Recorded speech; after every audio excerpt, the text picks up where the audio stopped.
Capítulo 16. Algumas horas depois, Espen bateu à porta. Minhas criadas apenas fizeram uma reverência e saíram. Sabiam que a conversa, sobre o que quer que fosse, precisava ser particular. Estranhei esse novo acordo tácito entre nós, mas de algum modo já contava com ele. Como você está? Não estou mal, respondi. Meu braço ainda lateja um pouco. E tenho dor de cabeça. De resto, estou bem. Espen balançou a cabeça. Não devia ter deixado você ir. Apontei para um espaço vazio ao meu lado na cama e convidei. Sente aqui. Ele hesitou um pouco. Na minha opinião, já estava acima de qualquer suspeita. Maxon e minhas criadas sabiam que conversávamos, e ele tinha nos levado para fora do palácio na noite anterior. Qual era o risco? Ele devia ter pensado o mesmo, porque finalmente sentou, mantendo uma distância respeitosa para garantir. Faço parte disso, Espen. Não podia ficar. E não há nada de errado comigo. Graças a você. Você salvou minha vida ontem. Se eu não tivesse sido rápido, ou se Maxon não tivesse ajudado você a pular o muro, você seria prisioneiro em algum lugar agora. Quase deixei você morrer. Quase deixei Maxon morrer. Ele balançou a cabeça e olhou para o chão. Você sabe o que aconteceria comigo e com Avery se vocês dois não voltassem. Você sabe! Espen fez outra pausa, se segurando para não chorar. Você sabe o que me aconteceria se não tivéssemos encontrado você? Ele me olhou nos olhos, com um rosto cheio de dor. Mas você me encontrou. Me protegeu. Conseguiu ajuda. Você foi ótimo. Passei a mão pelas costas de Espen na tentativa de confortá-lo. Agora eu sei, Mary, que não importa o que aconteça, sempre vai existir uma ligação entre nós. Nunca deixarei de me preocupar com você. Nunca deixarei de me importar com o que você faz. Você sempre vai significar muito para mim. Enlacei a mão no braço dele e apoiei a cabeça em seu ombro. Sei o que você quer dizer. Ficamos assim por muito tempo. Imaginava que Espen fazia o mesmo que eu naquele momento. Repassava toda a nossa história em sua cabeça. Como nos evitávamos quando éramos crianças, os olhares que trocávamos quando ficamos mais velhos, os milhares de instantes roubados na casa da árvore. Tudo que ajudou a construir nossa identidade. América, preciso falar uma coisa. Levantei a cabeça. Espen se virou para mim e segurou carinhosamente meus braços. Quando eu disse que sempre amaria você, estava falando sério, e Ele era incapaz de dizer as palavras. Para ser sincera, agradeci aos céus por isso. Sim, eu estava ligada a ele, mas já não éramos mais aquele casal da casa da árvore. Ele deu uma risada leve. Acho que preciso dormir. Não consigo pensar direito. Nós dois precisamos. E é tanto para pensar. Espen fez que sim com a cabeça e disse. Ouça, Mary. Não podemos fazer isso de novo. Não diga a Maxon que o ajudarei com outra ideia arriscada. E não espere que os leves escondidas para qualquer lugar. Nem tenho certeza de que valeu a pena. Não acho que Maxon faria de novo. Ótimo. Ele pôs o cap na cabeça e levantou. Em seguida, beijou minha mão. Senhorita, despediu-se irônico. Sorri e apertei um pouco sua mão, gesto que ele retribuiu. Permanecemos de mãos dadas e eu apertava dele cada vez mais. Percebi então que em breve teria de acabar de vez com aquilo. De verdade. Olhei nos olhos dele. Podia sentir as lágrimas ameaçando sair. Como digo adeus para você? Ele acariciou minha mão com o polegar e a pôs sobre o meu colo. Beijou minha cabeça antes de sair. Fique calma. Amanhã virei visitá-la. Cutuquei brevemente a orelha na hora do jantar para avisar Maxon que eu esperava por ele naquela noite. De volta ao quarto, me sentei diante do espelho desejando que os minutos passassem mais rápido. Mary escovava meus cabelos, cantarolando baixinho.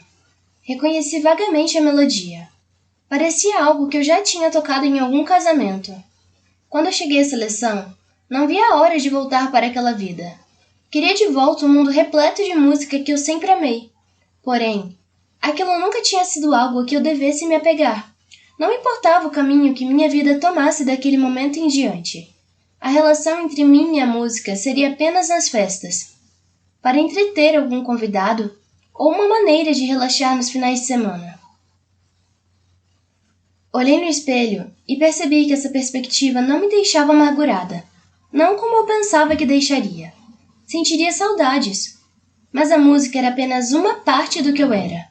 Não era mais tudo o que eu era. Havia uma série de possibilidades diante de mim. Não importava como a seleção evoluísse. Eu era realmente mais que minha casta. A batida leve de Maxon na porta interrompeu meus pensamentos. E Mary abriu. Boa noite. O príncipe saudou Mary ao entrar. E ela respondeu com uma reverência. Boa noite. O príncipe saudou Mary ao entrar. E ela respondeu com uma reverência. Seus olhos cruzaram com os meus por um instante e me perguntei se Maxon conseguia perceber como me sentia em relação a ele. Se aquilo era tão real para ele quanto era para mim. Alteza, Mary despediu-se em voz baixa. Estava a ponto de deixar o quarto quando Maxon fez um gesto com a mão. Perdão, mas você poderia me dizer seu nome? Ela me encarou por um momento. Lançou um olhar para mim e depois focou em Maxon novamente. Mary, Alteza. Mary. E Anne, que conheci na noite passada. Anne fez que sim com a cabeça. Maxon então prosseguiu com os olhos em Lucy. E você? Lucy, ela respondeu baixinho, mas dava para sentir sua alegria por ter sido notada. Excelente! Anne, Mary e Lucy. É ótimo conhecê-las de fato. Estou certa de que Anne contou a vocês sobre a noite anterior, para que pudessem servir a senhorita América da melhor maneira possível. Agradeço a dedicação e a discrição. Ele olhou para cada uma delas. Tenho consciência de que as coloquei em uma posição comprometedora. Caso alguém pergunte sobre o acontecido, sintam-se à vontade para direcionar essa pessoa a mim. A decisão foi minha. Então vocês não podem ser responsabilizadas por quaisquer consequências. Obrigada, Alteza, disse Lucy. Sempre achei que minhas criadas nutriam profunda devoção por Maxon, mas, a partir daquela noite, a admiração parecia ultrapassar a simples obrigação. No passado, eu pensava que o maior nível de lealdade era reservado ao rei, mas agora me perguntava se isso era verdade. Cada vez mais, pequenas coisas me faziam pensar que as pessoas preferiam seu filho. Talvez eu não fosse a única a julgar que os métodos do rei Clarkson eram selvagens e suas ideias cruéis. Talvez os rebeldes não fossem os únicos a apoiar Maxon. Talvez houvesse outros por aí que também quisessem mais. Minhas criadas fizeram uma reverência e saíram.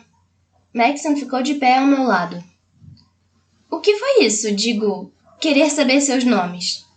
Ele suspirou. Na noite passada, quando o soldado Ledger me ensinou o nome de Anne e eu não sabia de quem se tratava, fiquei envergonhado. Por acaso eu não deveria conhecer as pessoas que cuidam de você melhor do que um guarda aleatório? Ele não é tão aleatório, pensei, mas disse. Para ser sincera, as criadas fofocam sobre os guardas o tempo todo. Não ficaria surpresa se os guardas fizessem o mesmo. Mesmo assim, elas estão diariamente com você. Há meses que eu deveria saber seus nomes. Seu raciocínio me fez sorrir. Resolvi me levantar, embora Maxon não parecesse gostar da ideia de que eu fizesse qualquer movimento. Estou bem, Maxon, garanti ao tomar sua mão estendida. Você foi baleada na noite passada, se não estou enganado. Não pode me culpar por ficar preocupado. Não foi um buraco de bala de verdade. Foi só de raspão. Não importa. Não vou me esquecer tão cedo dos seus gritos abafados enquanto Anne cuidava da ferida. Vamos, você devia estar descansando. Maxon me levou até a cama e deitei. Ele me cobriu com os edredons antes de se sentar e ficar olhando para mim. Eu esperava que dissesse algo sobre tudo o que aconteceu ou que me prevenisse sobre as prováveis consequências. Mas não. Ele não disse nada. Permaneceu ali, acariciando meu cabelo, às vezes minha bochecha. Minha sensação naquele momento era de que só nós dois existíamos no mundo. Se alguma coisa tivesse acontecido... Mas não aconteceu. Maxon revirou os olhos. Sua voz era séria. É claro que aconteceu. Você voltou sangrando para casa. Quase perdemos você na rua. Veja, não estou chateada com a minha escolha, argumentei na tentativa de acalmá-lo. Quis ir, ouvir por mim mesma. Além disso, não podia deixar você ir sem mim. Não consigo acreditar no nosso despreparo. Sair do palácio de caminhão sem levar mais guardas, com rebeldes à solta nas ruas. Desde quando eles não se escondem mais? Onde conseguem armas? Estou perdido, impotente. Perco um pedaço do meu país todos os dias. E eu amo. Quase perdi você. E eu... Maxon se deteve. Seu ar de frustração transformou-se em algo novo. Ele pôs a mão de volta na minha bochecha. Noite passada, você falou algo sobre amor. Desviei o olhar. Falei, confirmei enquanto tentava esconder meu rosto corado. É estranho quando você acha que disse algo, mas na verdade nunca disse. Abri um sorriso. Tinha a sensação de que as palavras sairiam na próxima vez que ele abrisse a boca. Em vez disso, ele falou. Também é estranho quando você acha que ouviu algo, mas na verdade nunca ouviu. Toda a graça desapareceu de imediato. Sei o que quer dizer. Engoli em seco.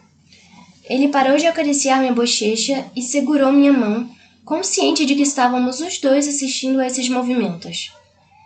Talvez para algumas pessoas seja difícil declarar isso. Como se estivessem preocupadas que talvez não conseguissem chegar até o fim. Ele soltou um suspiro. Ou pode ser difícil dizer quando você está preocupado que a pessoa talvez não queira ir até o fim, pois talvez nunca tenha desistido de outra pessoa. Isso não é... Comecei balançando a cabeça. Tudo bem. Apesar de tudo que dissemos no abrigo, de tudo que confessamos um ao outro, de tudo que estava decidido em meu coração, aquelas palavrinhas eram a coisa mais assustadora para nós, pois, uma vez pronunciadas, não poderiam ser recuperadas. Eu ainda não compreendia bem os motivos dele para hesitar, mas conhecia os meus. Se ele terminasse com Chris depois de eu ter aberto meu coração, ficaria chateada com ele, mas odiaria a mim mesma. Era um risco que eu temia demais para assumir. O silêncio me deixava desconfortável. Quando ficou insuportável, falei. E se falássemos sobre isso novamente quando eu estiver melhor? Claro! Que falta de noção a minha! Maxon respondeu com um suspiro. Não. É que há outra coisa que eu queria pedir. De fato, naquele momento, havia coisas mais importantes em que pensar. Diga! Pensei sobre meus convidados para a recepção, mas preciso de sua aprovação. Ele me encarou confuso. E gostaria que você soubesse de tudo que planejo discutir com eles. Talvez tenhamos que infringir várias leis, então não farei nada se você não topar. Intrigado, Maxon se ajeitou para ouvir. Conte tudo.